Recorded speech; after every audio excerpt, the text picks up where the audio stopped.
Gracias por venir. La sesión del día de hoy, la última sesión del mes, vamos a abordar complementos de nuestra práctica diaria. Vemos la técnica quirúrgica, vemos el material de osteosíntesis, pero es importante contar con los estudios de apoyo, los estudios que nos van a ayudar a tener un mejor diagnóstico. Saber cuándo indicarlos, en este caso vamos a ver la electromiografía, enfocada un poquito más a la plexopatía braquial, pero seguramente nos va a aclarar muchas dudas y sobre todo a que no estemos tan silvestres en la cuestión de interpretar una electromiografía. Yo en lo personal muchas veces me voy a lo que son las conclusiones, pero pues qué mejor que podamos interpretar un poco más a fondo, con más detalles. Entonces, le agradezco a la doctora Alexis Jardón que haya aceptado la invitación después de este tiempecito que lo programamos. La doctora está actualmente cursando el tercer año de residencia de la especialidad de Medicina Física y Rehabilitación, aquí justo al lado. Entonces, pues seguramente nos va a ser de mucha utilidad y nos va a sacar de muchas dudas. Doctora, adelante. Bueno, entonces vamos a empezar con el abordaje. El objetivo de la plática es que ustedes conozcan los aspectos más importantes para interpretar lo más básico de la electromiografía, lo que les sirva nada más a ustedes. Porque en general un estudio de plexopatía, un estudio en general de electromiografía es muy amplio. Entonces vamos a ver aspectos muy básicos para que ustedes puedan de entrada ver lo que se puede realizar. Entonces, tenemos que el plexo braquial es una de las estructuras más grandes y más complejas de nuestro sistema nervioso periférico. Su vulnerabilidad traumática se debe a que es una estructura muy superficial que se ubica entre el cuello y el hombro. Aquí les puse una imagen de una microdisección de un plexo braquial. Si se dan cuenta, son aproximadamente más de 100.000 fibras, todas están entrelazadas y para un abordaje quirúrgico pues sí se complica un poquito y un poco más también para la electromiografía. Entonces, bueno, como recordatorio, en los puntos clave que tenemos que saber de la anatomía de nuestro plexo braquial, tenemos que se compone de 5 raíces, desde C5 hasta T1, aunque también algunas bibliografías refieren que podemos tener alguna contribución de C4 o alguna contribución de T2. Esto es como alguna variante anatómica. Y las raíces, en varias bibliografías también nos mencionan que se van a considerar desde los ramos primarios anteriores. Aunque en teoría para las lesiones por avulsión, pues todo esto, desde aquí, desde lo que son las raíces sensoriales y las raíces motoras, se van a arrancar. Entonces, sí hay que tomar en cuenta estos dos aspectos. Entonces, bueno, nuestro plexo braquial, como les comentaba, tiene 5 raíces. A nivel del C5, va a salir el nervio dorsal de la escápula, que nos va a inervar principalmente al romboides. Esto nos va a ayudar muchísimo para hacer un diagnóstico diferencial entre una radiculopatía y una plexopatía como tal. También tenemos a la contribución que hay del nervio frénico para el diafragma, aunque, bueno, no es tan frecuente que se pueda evaluar. Y de aquí, también de las raíces, sale directamente desde C5, C6 y C7, lo que sería el nervio torácico largo, que inerva al serrato anterior y que nos da la clínica de la escápula alada. A este nivel, nosotros no podemos realizar ninguna neuroconducción. Las neuroconducciones son como los toques que damos para ver cómo están los nervios. A este nivel no se pueden realizar porque, digamos que es una región muy proximal en donde no se pueden captar. Si nosotros lo hiciéramos, ya estaríamos captando a nivel de tronco. Entonces, lo que se utiliza a nivel de raíz es el estudio con aguja nada más, pero no neuroconducción. En cuanto a los troncos, tenemos 3 troncos, el tronco superior que va de C5 y C6, el tronco medio que es el 100% de C7 y el tronco inferior que va desde C8 a T1. Aquí un aspecto importante es que del tronco superior vemos que va a salir el nervio supraescapular que va a inervar al supra y el infraespinoso y también va a salir el nervio subclavio que va a inervar al músculo subclavio. A este nivel ya se pueden hacer neuroconducciones y también estudio con aguja. En cuanto a las divisiones, bueno, tenemos que estos troncos van a tener una división anterior y posterior cada uno, entonces van a ser 6 divisiones. Cada uno de estos troncos tiene su división anterior y posterior. A este nivel es muy difícil que nosotros podamos hacer algún estudio porque anatómicamente las divisiones se encuentran a nivel retroclavicular y no es muy frecuente que se lesionen por sí solas. Entonces siempre se lesionan acompañado de algo más, por lo tanto no podemos darles un diagnóstico así nada más de división, es muy complicado. Entonces, bueno, de las divisiones tenemos que de la división anterior del tronco superior y anterior del tronco medio se va a formar el cordón lateral. De este cordón lateral va a salir el nervio pectoral lateral que nos va a inervar al pectoral mayor. Y de las divisiones posteriores de los tres troncos vamos a tener que se forma el cordón posterior, que este cordón posterior nos va a dar lugar primero al nervio subescapular superior, que inerva al subescapular, el nervio subescapular inferior, que inerva también al redondo mayor, y el nervio toracodorsal, que inerva al dorsal ancho. Posteriormente nos va a dar este ramo terminal, que sería el axilar, y que este nos va a inervar al deltoides y al redondo medio. Después tenemos aquí abajo al cordón medial, que está conformado nada más por la división anterior del tronco inferior, y aquí tenemos estructuras del pectoral medial, que está inervando al pectoral menor, el nervio cutáneo medial del brazo y el antecutáneo braquial medial, que sería el del antebrazo. Esto nos permite hacer neuroconducciones importantes, más que nada en un síndrome de salida torácica. Entonces, estos son muy específicos para ese tipo de patología y por los antecedentes por los cuales se da esta misma. A nivel de nervios terminales, bueno, vamos a tener 5, uno ya se los mencioné, pero también tenemos al músculo cutáneo, que este va a inervar principalmente al bíceps, al braquial y al coracobraquial. El mediano, que nos va a inervar a casi todos los músculos que son flexores del brazo. Va a empezar, el primero que sale es el pronador redondo y el último que va a salir a este nivel va a ser el flexor largo, el pulgar. Esto es importante porque así podemos determinar el nivel de nuestra lesión. Después tenemos al radial, que el radial nos va a inervar casi a todos los extensores del brazo, excepto al braquio radial, que es el único flexor, pero que está inervado también por el mismo radial. Todos los demás son extensores. Y el primero que sale va a ser el braquio radial y el último, o sea, el último que inerva va a ser el extensor propio del índice. Y a nivel del cubital, en el cubital, bueno, aquí tenemos que el primero que va a inervar va a ser el cubital anterior y los últimos van a ser interóseos dorsales e interóseos palmares. Ya a nivel de los cordones y nervios terminales podemos hacer tanto neuroconducciones, o sea, los toques, y también podemos utilizar la aguja sin ningún problema. La clasificación de las lesiones del plexo braquial tenemos que se divide en supraclavicular e infraclavicular. Las más frecuentes, por el mecanismo de acción, pues van a ser supraclaviculares, que serían los accidentes automovilísticos y contracción del plexo, que puede generar abulsión. Pero también están las plexopatías infraclaviculares. La diferencia radica en que supraclavicular va a abarcar troncos y raíces, y la infraclavicular abarca ya los cordones y los nervios terminales. El nivel retroclavicular, que era el que les había comentado, pues van a ser las divisiones. Aquí también algo muy importante va a ser el mecanismo de acción por el cual se pueden provocar cualquiera de estas dos lesiones. El principal, como les comentaba, son los accidentes automovilísticos para las supraclaviculares, pero también podemos tener alguna parálisis obstétrica, como la de ERP, algún antecedente de cirugía en donde se colocó por mucho tiempo en alguna posición al paciente y generaron ese tipo de afección. Alguna neoplasia, por ejemplo, cáncer de mama o cáncer pulmonar, antecedente de esternotomía y el síndrome de salida torácica. Y para una plexopatía infraclavicular, lo más frecuente son las lesiones por armas de fuego o por arma blanca. También tenemos las fracturas de cabeza umbral, las fracturas de la diáfisis clavicular, antecedentes de radiación y en cirugías de artroscopía de hombro.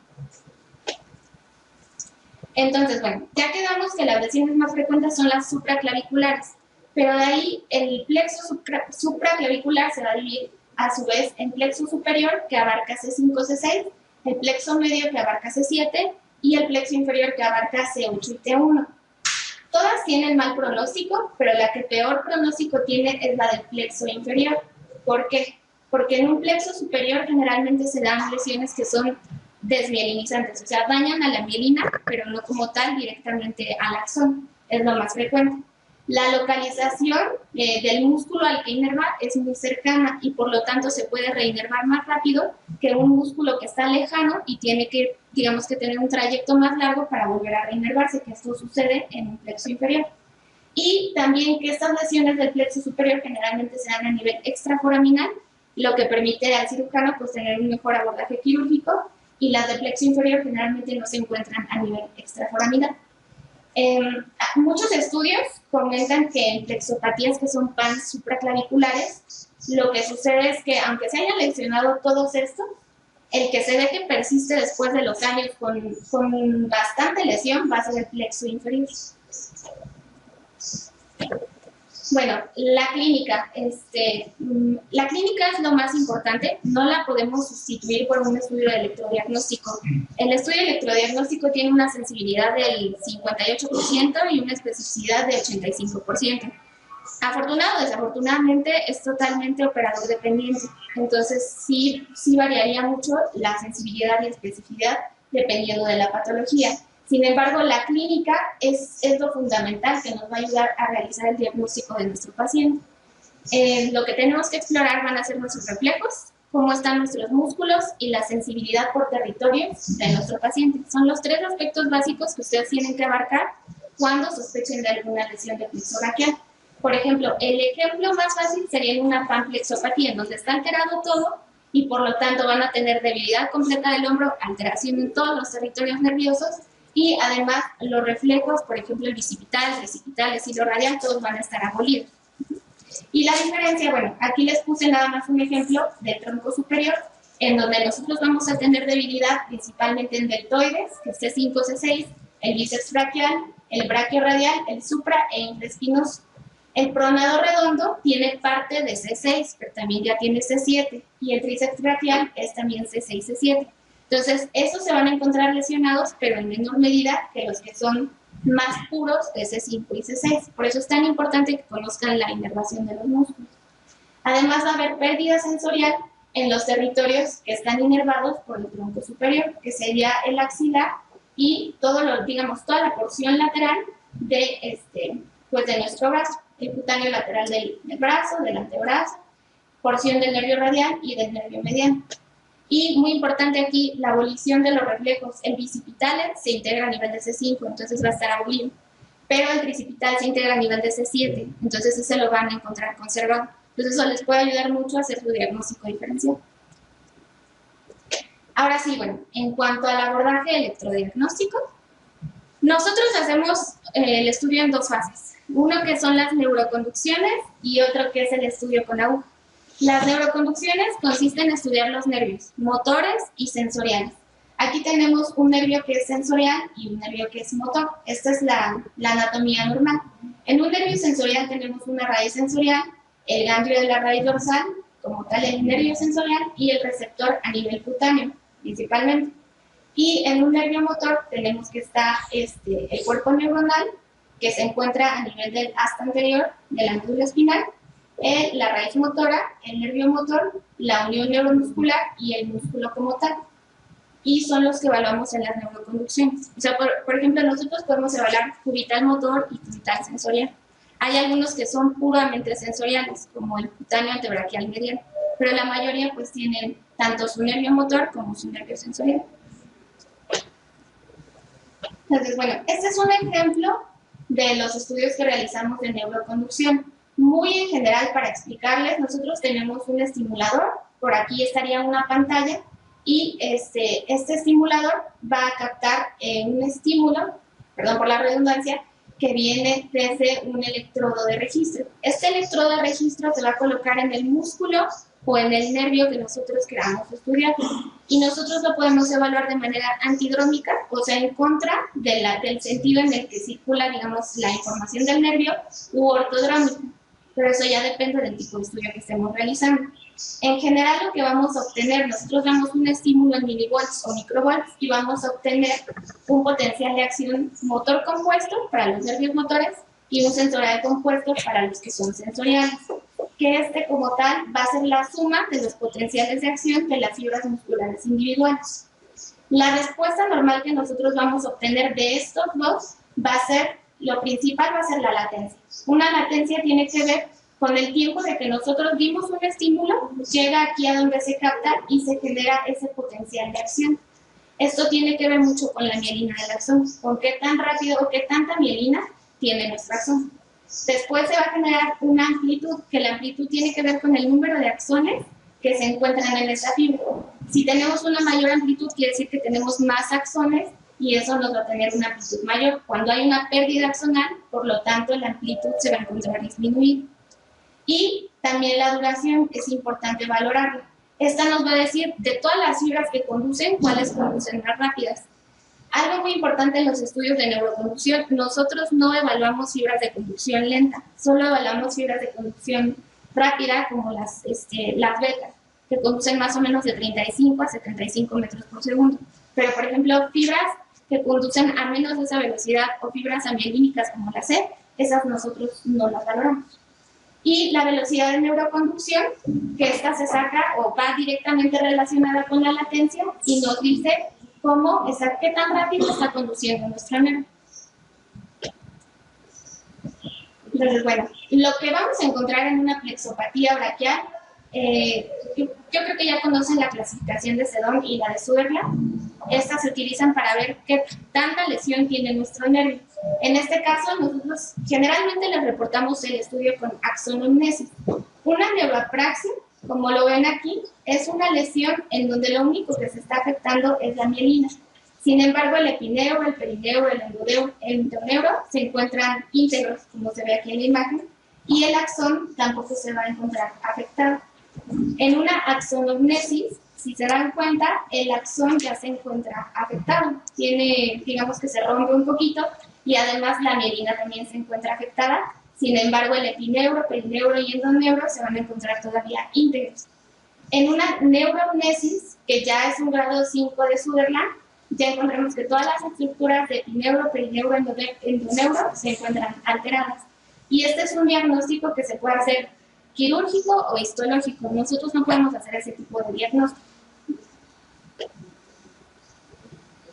Entonces, bueno, tenemos que una neuropraxia se recupera generalmente en días o más o menos un mes. Una axonomnesis puede tardar en recuperarse meses, hasta algunas bibliografías comentan que hasta años. Y esa recuperación puede que no sea completa. Y en una neuroamnesis ya es imposible como tal la recuperación. Entonces, en las plexopatías braquiales, lo que más se encuentra va a ser la pérdida axonal, que ya quedamos que las amplitudes van a estar disminuidas, pero también podemos tener las latencias prolongadas porque tienen un proceso desmielinizante aparte. Aquí es muy importante recordar que la degeneración valeriana, o sea, cuando nosotros cortamos un axón, esa degeneración que se provoca a nivel distal va a tardar de 3 a 5 días en las fibras motoras y de 6 a 10 días en las fibras sensoriales. Por eso se recomienda que no nos envíen al paciente de inmediato que tuvo la lesión. Mínimo esperar una semana para ver nosotros si tiene las neuroconducciones ya alteradas, porque antes todavía va a estar conduciendo un poquito. Esa sería la primera parte del estudio. Ahorita vamos a ver un ejemplo para que les quede más claro. La segunda parte del estudio es la miografía, o sea, el estudio con el electrodo de aguja. Nosotros metemos una aguja, es como una camarita, y podemos ver cuadrantes de la unidad motora. Una unidad motora es esta que tenemos aquí. Es un cuerpo neuronal, un axón, y tenemos que va a inervar a varias fibras musculares. ¿De qué depende que inerve a más fibras o menos fibras? Del tamaño del músculo. Por ejemplo, un músculo laríngeo más o menos son 4 a 5 fibras musculares. Un cuádriceps son millones de fibras musculares. Entonces va a depender de eso el tamaño de nuestra unidad motora. Y lo que se va a encontrar, el potencial que nosotros vemos en la pantalla va a ser de este tipo. Esta es una morfología normal. Entonces, en la miografía nosotros evaluamos varios aspectos. Un potencial de inserción, es decir, cuando nosotros insertamos nuestra aguja, vemos que se van a despolarizar algunas fibras motoras. Por la misma irritación de la aguja, se despolarizan y nos generan un potencial de inserción que más o menos sería como este, con algún tipo de respuesta. Pero posteriormente se hace isoeléctrica, que es el potencial de reposo. O sea, cuando ya no estamos moviendo la aguja, ya se encuentra en estado isoeléctrico. Y después evaluamos el potencial de unidad motora y aquí vemos el reclutamiento y la interferencia. El reclutamiento se refiere a cuando nosotros empezamos a abrir actividad a nuestro paciente, se empiezan a reclutar unidades motoras. Conforme mayor actividad vamos haciendo, se reclutan más y llega un patrón de interferencia en donde ya no se pueden reclutar más. O sea, ya no podemos ver más en la pantalla. Entonces ese sería el patrón de interferencia. Ahora, si vemos, nosotros valoramos puntos motores por cada músculo. El punto motor se refiere al lugar en donde hay más unidades motoras. Si nosotros no estamos en el punto motor, por ejemplo, del bíceps, puede que no encontremos la respuesta adecuada. Entonces es muy importante conocer para nosotros los puntos motores y estar evaluando de forma correcta al paciente. Por ejemplo, aquí vemos que esta aguja entra al músculo que sea, pero no está a nivel de las unidades motoras, que serían los puntitos rojos. Entonces vamos a tener un potencial muy chiquito. Si nosotros metemos más o menos bien la aguja, vamos a encontrar, si nos ubicamos en una unidad motora, encontramos un potencial más grande. Pero si ya estamos captando varias unidades motoras, encontramos un potencial como el que debería de ser normal, un potencial grande. Y bueno, aquí es importante que después de una lesión nerviosa, como en una plexopatía, hay alteraciones a nivel de músculos. Los músculos nos van a ayudar a determinar principalmente el nivel de la lesión. Y lo que vamos a encontrar van a ser potenciales de denervación, que son ondas positivas, y potenciales de fibrilación, que son como los que vemos aquí. Esta es una unidad motora normal. Lo que ya vimos que su morfología, pues la tiene.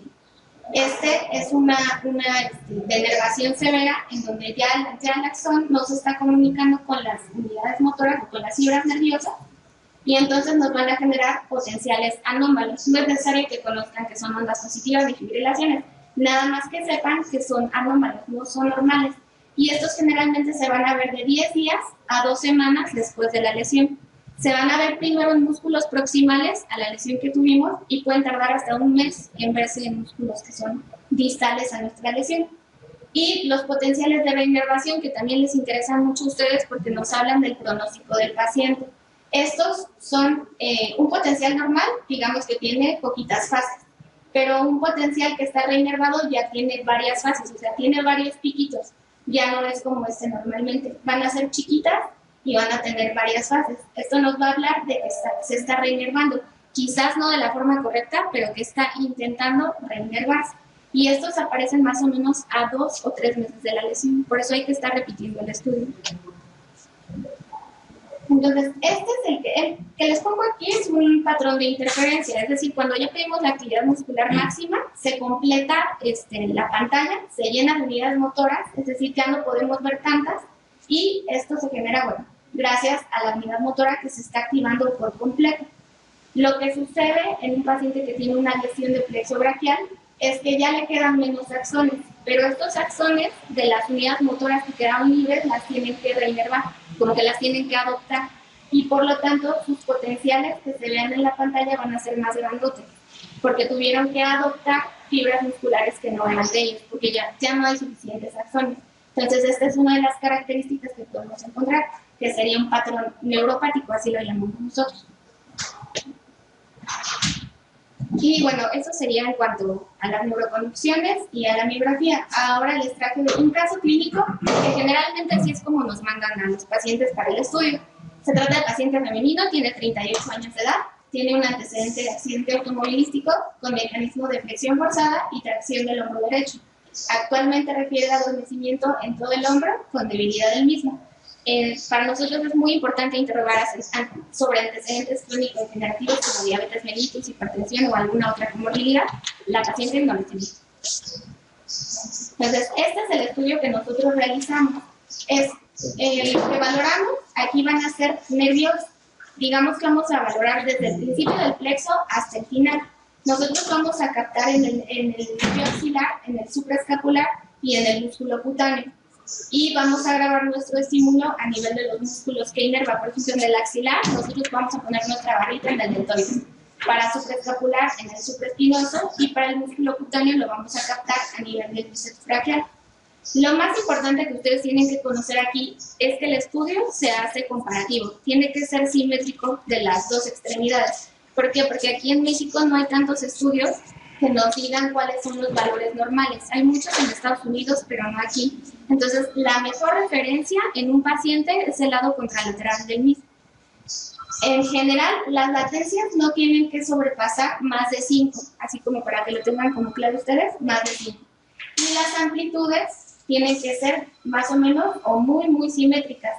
nosotros vamos a notar alteración cuando de un lado hacia el otro esté disminuido el 50%, del lado contralateral. Si vemos que está disminuido el 50%, esto nos habla de que hay lesión a nivel de las neuroconducciones. Y además de eso, también valoramos lo distal, que sería, por ejemplo, el nervio mediano, el nervio cubital. También podemos evaluar al radial o podemos evaluar el cutáneo antebraquial medial, dependiendo de la clínica que hagamos de nuestro paciente, pero ese es el protocolo que siempre utilizamos. Y de aquí igual tenemos que valorar las latencias, las amplitudes, las velocidades de neuroconducción, en este caso. Aquí les traje un ejemplo de cómo captamos nosotros nuestras neuroconducciones motoras, que este sería, por ejemplo, de un nervio mediano. Nosotros damos un estímulo proximal y también damos un estímulo distal y verificamos a qué velocidad está conduciendo nuestro nervio. Y esta sería una neuroconducción de un nervio cubital, también a nivel distal, o sea, en la muñeca, y a nivel proximal, aquí en el codo. Estas son las neuroconducciones que nosotros hacemos para el plexo braquial, en donde les decía que captábamos a nivel del deltoides, en el subescapular y en el bíceps braquial, subespinoso y bíceps braquial. Entonces esto sería lo normal que nosotros deberíamos tener. Y lo hacemos en los dos lados. En cuanto a las neuroconducciones sensoriales, nosotros evaluamos, les digo, todo depende del caso del paciente, pero lo general es que evaluemos mediano y cubital. Y también tenemos que verificar latencias y amplitudes. Aquí sí no les puedo decir algún valor de referencia con el que se puedan guiar, porque sí hay valores establecidos. Lo más importante es que chequen lo que les comenté del plexo braquial a nivel proximal. Y este es un ejemplo de una neuroconducción del nervio mediano sensorial. Entonces, bueno, en la segunda parte del estudio lo que les entregamos a ustedes son los músculos que nosotros estudiamos. Tenemos un protocolo que ya está establecido. Nosotros estudiamos al supraespinoso, deltoides, al bíceps, también estudiamos supinador largo, abductor corto del pulgar y primer interoseo dorsal. Evaluamos los potenciales de inserción, que ya se los había comentado, que es cuando insertamos la aguja, el potencial que se genera, que tiene que ser normal.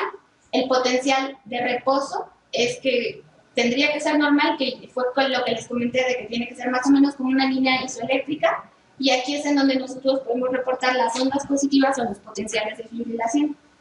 Y después tenemos el potencial de acción de unidad motora, que es lo que decíamos del patrón de reclutamiento e interferencia. O sea, cuando le pedimos actividad al músculo, sí genera unidades motoras. Y bueno, el estudio de neuroconducción también se los mencionamos, les ponemos cómo están las latencias, amplitudes, velocidades, las neuroconducciones sensoriales, y el estudio de miografía, en este caso de esta paciente, pues no tuvo datos de inestabilidad en ningún músculo, todo en ella salió normal. Entonces no tiene datos electroneuromiográficos de lesión braquial. Por eso es tan importante la exploración física del paciente, porque nosotros podríamos ampliar muchísimo el estudio, pero todo depende de cómo esté clínicamente cuando lo exploremos. Lo que les decían en la mañana, que no nos conformamos con la hoja de envío que nos dan, nosotros también hacemos una mini exploración física para ver cómo va el paciente y qué tipo de neuroconducciones o qué tipo de estudios es el que tenemos que estar realizando. Y les traje unos videos. Esto es acerca de la miografía. Las neuroconducciones ya las vimos, pero esta es una miografía. Cuando insertamos nuestra aguja es cuando se ven como esas rayas grandotas. Esta que se ve aquí medio isoeléctrica es cuando está en reposo ese músculo.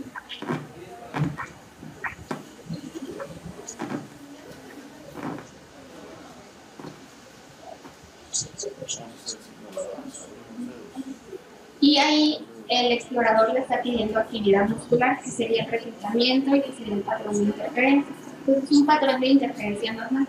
El músculo al que le solicitó que hiciera la actividad lo hizo por completo, entonces llenó nuestra pantalla y no se ve como un patrón neuropático. O sea, no se ven unidades grandotas y muy separadas, que sería característico en una lesión de plexo braquial. Este es un estudio patológico. Aquí, si se dan cuenta, en el otro se veía isoeléctrico, o sea, no se veía con estas rayitas que se tienen aquí. Estos grandes que de repente aparecen como piquitos son los potenciales de fibrilación, que nos hablan de inestabilidad de la membrana. Y al seguir evaluando al músculo, ahorita vamos a ver Estas son las ondas positivas, que también nos hablan de datos de inestabilidad de la membrana. Mientras más grandes sean esas ondas positivas, quiere decir que el proceso es más agudo. Si se van haciendo más chiquitas, quiere decir que el proceso pues ya va a ir siendo más grande. Aquí le pedimos actividad al paciente y se dan cuenta, pues las unidades van a ser más grandes que en un estudio que y el otro ya no puede ser.